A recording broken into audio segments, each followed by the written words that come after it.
We have 166 acres here in southwestern Wisconsin in the Driftless area.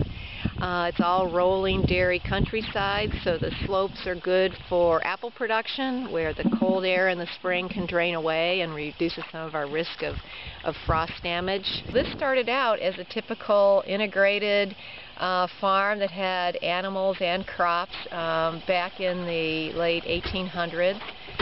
The original farmhouse that was out here dates from about 1880s, 1890s. We're now building our own home in the same place that the old farmhouse used to be. We're growing true cider apples for hard ciders and brandy. And our first product was released just a few days ago, and it's our apple brandy from the cider farm. Made with apples off of our farm, our organically managed farm.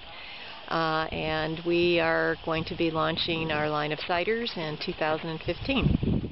Well, we do pick apples off the trees, but right now with such a heavy crop load, we're picking apples that have dropped to the ground. And we want to pick apples that are at maximum ripeness.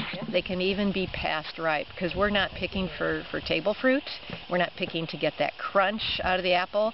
All these apples are going to be milled and then pressed for their juice. So we want as much sugar and much aromatics, as many acids and tannins as we can. We want that apple fully expressed. We decided to focus on true cider apples. So we grow about 12 different varieties.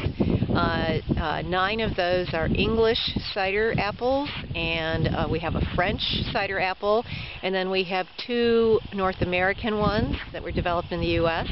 that are disease resistant, but they are also acidic or sharp, and for a good quality cider or a brandy, you do want a good quantity of acidic or sharp apples. Our other apples, our English apples, also have tannins in them. So we consider them the wine grapes of apples, and just like you don't make a fine wine from Concord grapes or table grapes, you also need, you don't make a fine cider or brandy from just any old table apple.